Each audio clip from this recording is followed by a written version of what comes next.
Discover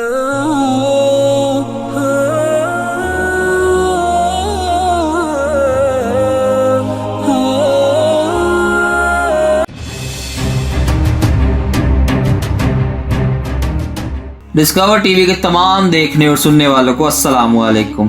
ناظرین محترم، یہ ڈھاکہ کی سرزمین تھی اور 1905 کا سال تھا جب نواب سلیم اللہ کی رہائش گاہ پر مسلم لیگ کی بنیاد رکھی گئی، جو کہ آگے چل کر مسلمانوں کی ایک نمائندہ جماعت کا روپ دھار گئی۔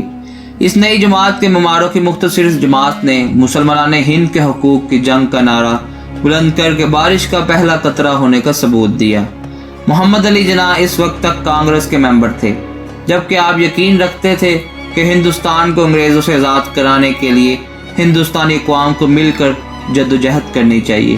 اس مقصد کے حصول کے لیے آپ نے ہندو مسلم اتحاد کی ایک جاندار تحریک بھی چلائی، جس کے دوران ہی آپ نے ہندوؤں کے محاسبانہ طرز عمل کو محسوس کر لیا تھا، لیکن اس مرد عہد نے اپنی جدوجہد جاری رکھی۔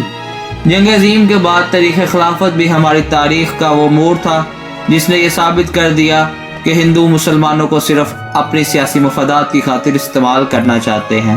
یہ وہ وقت تھا جب محمد علی جناح مسلم لیگ اور کانگریس دونوں سیاسی جماعتوں کے ممبر تھے، مگر اب انہوں نے فیصلہ کر لیا کہ انہیں صرف مسلم لیگ کا حصہ بن کر مسلمانوں کی آزادی کے لیے کام کرنا چاہیے۔ اس عہد میں مسلمانان ہند کے حقوق کی جاندار آوازوں میں مولانا محمد علی جوہر، سردار عبدالرب نشتر، علی برادران، علامہ محمد اقبال، لیاقت علی خان اور بہت سی دیگر ایسی شخصیات شامل تھیں جنہوں نے پیش بروز محنت سے تاریخ آزادی میں جان ڈال دی۔ اس دوران محمد علی جناح اپنی قوم سے مایوس ہو کر لندن چلے گئے، لیکن مولانا محمد علی جوہر، علامہ محمد اقبال اور دیگر ایسی شخصیات نے آپ کو یقین دلایا کہ اس وقت قوم کو آپ کی بہت ضرورت ہے۔ ناظرین محترم، 1937 کے عام انتخابات ہندوستان کی تاریخ کا وہ زمانہ تھا جب ایک علیحدہ مسلمان ریاست کی بنیاد رکھی جا رہی تھی۔ ان انتخابات میں کانگریس بھاری اکثریت سے جیت گئی، جبکہ مسلم لیگ کا دامن تقریباً خالی رہا، اور ظاہر ہے کانگریس نے ہی حکومت بنانی تھی۔ لیکن اس حکومت سازی کے بعد ہندوؤں کا منافقانہ رویہ کھل کر سامنے آ گیا، جس میں انہوں نے ہر موڑ پر مسلمانوں کو ایک حقیر اقلیت ثابت کرنے کی بھرپور کوشش کی۔ نظام تعلیم میں اس قدر تبدیلی لانے کی کوشش کی گئی کہ شیر بنگال مولوی عبدالحق کے مطابق وہ جب ایک سکول میں گئے تو ان کے تاثرات کے مطابق مسلمانوں کے بچے السلام علیکم بھول کر ہندوانہ طرز عمل پر اسلام کر رہے تھے۔ بندے ماترم جیسے ترانے کو قومی ترانے کا مقام دے کر واضح طور پر مسلمانوں کے جذبات کی توہین کی گئی۔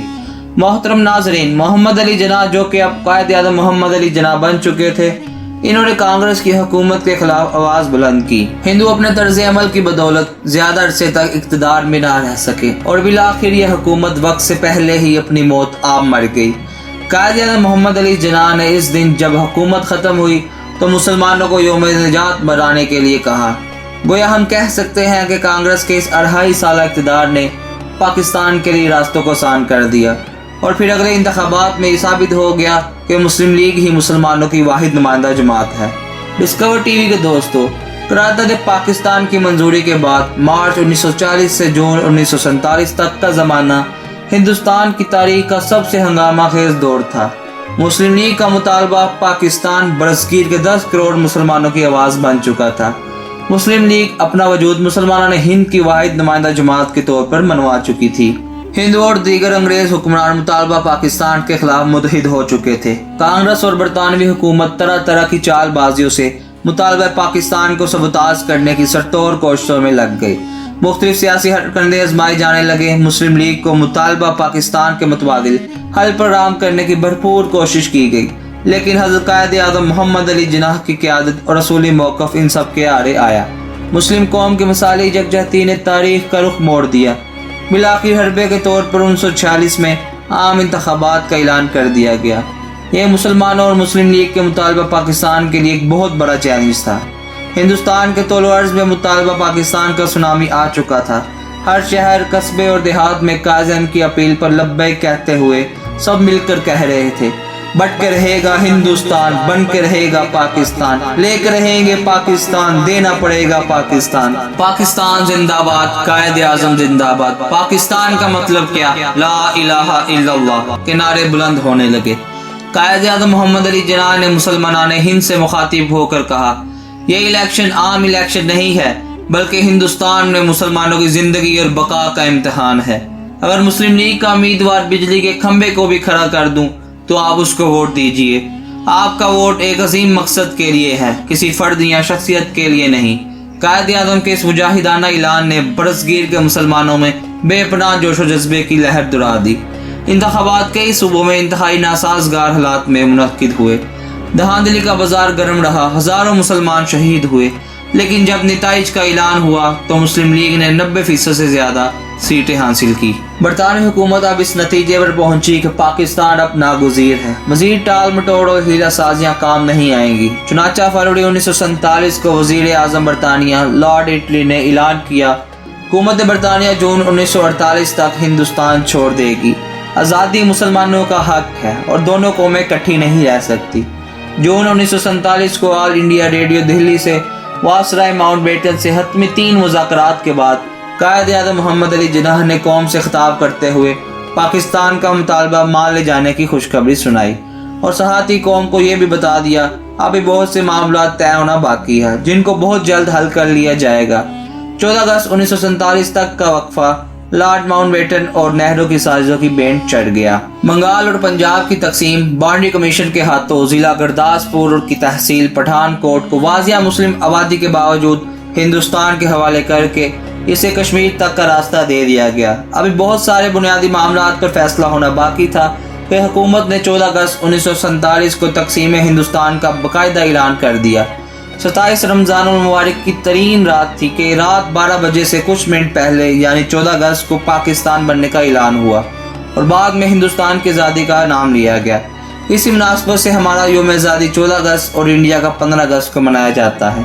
ایک سازش کے تحت پاکستان بننے کے اعلان کے ہوتے ہی پنجاب، بنگال اور اڑیسہ میں نسلی فسادات، قتل و غارت گری کا طوفان ٹوٹ پڑا۔ ہندوؤں اور سکھوں نے ظلم و بربریت کی انتہا کر دی۔ بے گناہ مسلمان بچوں، عورتوں اور مردوں کو قتل کیا گیا۔ نوجوان لڑکیوں کی عصمت لوٹی گئی اور اغوا کر لی گئی۔ مسلم آبادیاں اور محلے نظر آتش کر دیے گئے۔ لاکھوں لٹے پھوٹے قافلے بے سر و سامان پاکستان آنا شروع ہو گئے۔ تاریخ کی سب سے بڑی نقل مکانی نے 50 لاکھ سے زیادہ مسلمانوں کو ہجرت کرنے پر مجبور کیا۔ دشمن سمجھتا تھا کہ پاکستان یہ عظیم جھٹکا برداشت نہیں کر سکے گا اور پاکستان کا خواب صرف چند دنوں یا ہفتوں میں ختم ہو جائے گا تو ہندو کھل کر مسلمانوں کو اپنا غلام بنا لیں گے۔ لیکن قدرت کو کچھ اور ہی منظور تھا۔ پاکستان کے مقامی مسلمانوں نے اپنے مہاجر بھائیوں کا جذبہ اثار و محبت سے خیر مقدم کیا۔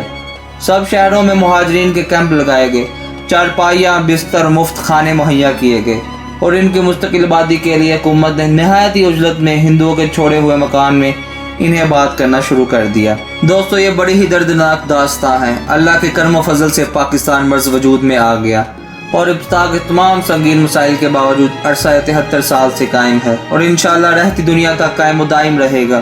ملک کے دشمن ہر طرح سے پاکستان کو نقصان پہنچانے کی کوشش کر رہے ہیں، لیکن ہمارے عزم بلند ہے اور پاکستان کے خلاف کوئی سازش کامیاب نہیں ہونے دیں گے۔ دوستو، قوموں کی زندگی میں مشکلات آتی رہتی ہیں، لیکن ہم نے اپنے آپ کو تیار کر کے ملک کی خدمت کرنی ہے اور ترقی کے لیے کسی بھی قربانی سے گریز نہیں کرنا۔ اللہ تعالیٰ نے پاکستان کی زمین اور قوم کو خاص بنایا ہے۔ یہ ملک قائم و دائم رہنے کے لیے بنا ہے اور ہم انشاءاللہ اسے اسلامی فلاحی ریاست بنائیں گے۔ پاکستان ہمارا دل ہے، پاکستان ہماری جان ہے اور ہمارا پیغام محبت اور امن ہے۔ 14 اگست پاکستان کی تاریخ کا سنہرا دن پاکستانی ہونے کے ناطے ہماری زندگی میں سنگ میل کی حیثیت رکھتا ہے۔ ہمیں پاکستان کی ترقی اور خوشحالی کے لیے اپنا اپنا کردار ادا کرنا چاہیے۔ ڈسکور ٹی وی کی جانب سے آپ سب کو یوم آزادی مبارک ہو۔ اسی کے ساتھ ہی ہماری آج کی ویڈیو کا اختتام ہوتا ہے۔